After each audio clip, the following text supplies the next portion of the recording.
میری بیٹی ہے ایک، ماشاءاللہ 4 بیٹیاں، ان میں ایک بیٹی ہے اس کا نام فدق بطول ہے، کیونکہ وہ انہی دنوں میں ہوئی تھی، بی کے دنوں میں، تو اس کا نام فدق بطول رکھا، اور نام بھی ایک عراق کے مجتہد نے رکھا تھا۔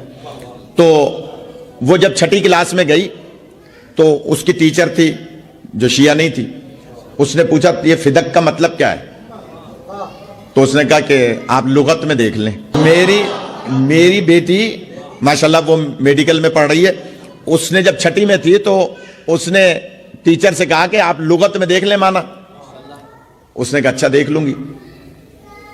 وہ بھول گئی، اپنے گھر گئی، شوہر اس کا پروفیسر تھا، تو اس سے کہا بھائی میں دیکھنا لغت میں بھول گئی، تم تو پروفیسر ہو، میں تو ٹیچر ہوں 6ٹھی 7ویں کی، تو تم کالج میں پڑھاتے ہو، یہ فدق کا کیا مطلب ہے؟ تو اس نے کہا مجھے بھی نہیں پتا، پڑھاتے ہی نہیں ہیں، بتاتے ہی نہیں ہیں۔ کہنے لگے کہ مجھے نہیں پتا۔ تو اس نے کہا بھائی کل جمعہ ہے، اگلا دن جمعہ تھا، تو جمعہ پڑھنے جاؤں گا مولانا صاحب کے پیچھے، ان سے پوچھ لوں گا۔ انہوں نے کہا ٹھیک ہے۔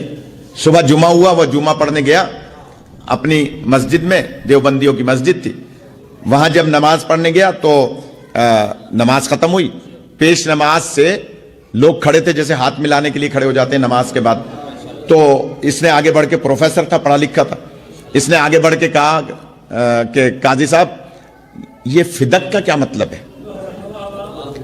اس نے فوراً اس کو برا بھلا کہا، پروفیسر کو، غور کیجئے گا، پروفیسر کو برا بھلا کہا، اور کہنے لگا کہ تم شیعوں کے ساتھ بیٹھنے لگے ہو، تمیز نہیں ہے، شیعوں کے ساتھ بیٹھتے ہو، دین خراب کرو گے۔ اس کو برا بھلا کہا۔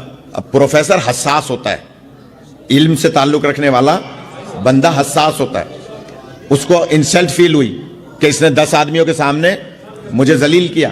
میں نے تو ایک لفظ کی معنی پوچھی تھی، علماء کا کام ہے اگر نہیں پتا ہے تو کہہ دیں بھائی مجھے نہیں پتا، کل بتا دوں گا، پرسوں بتا دوں گا، لیکن وہ کہہ رہا ہے کہ غصہ ہو رہا ہے، پروفیسر کو برا لگا کہ اس نے میری بے عزتی کی ہے، دل میں سوچ لیا کہ آج کے بعد اس کے پیچھے نماز نہیں پڑھوں گا۔ تو خیر کہا میں اب اس کے پیچھے تو نماز پڑھوں گا نہیں، لہٰذا اس نے کہا کہ میرے لیے کیا مسئلہ ہے، میں یونیورسٹی میں پڑھاتا ہوں، وہاں بہت بڑی بڑی لائبریریاں ہیں، وہاں کسی بھی لائبریری میں جا کر لغت میں بات لغت کی کر رہا ہوں، لغت میں دیکھ لوں گا، پتہ چل جائے گا۔ یہ آیا یونیورسٹی کی لائبریری میں، کراچی یونیورسٹی کی بڑی لائبریری ہے، کتابیں نکالی لغت کی، تو اس نے فا نکالا، فدق سے فا نکالا، فہرست میں ہوتے ہوتے ہوتے فدق مل گیا۔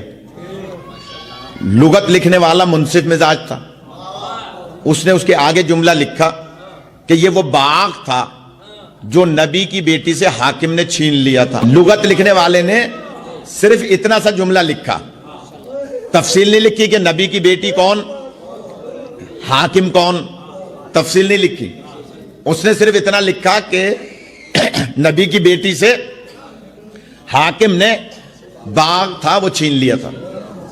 اب یہ پریشان ہوا کہ بھئی نبی کی بیٹی سے حاکم نے باغ چھین لیا تھا، کون حاکم تھا، نبی کی کون سی بیٹی تھی؟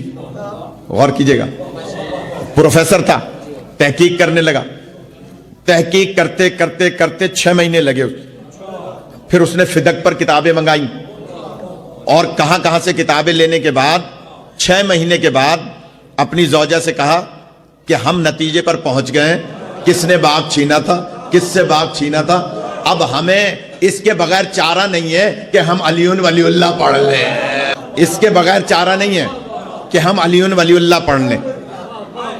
بچی نے نام کی معنی نہ بتا کے دعوت فکر دی، یا علی، کہ تم لغت جا کے دیکھ لو، تمہیں لغت میں پتہ چل جائے گا کہ فدق کی معنی کیا ہے۔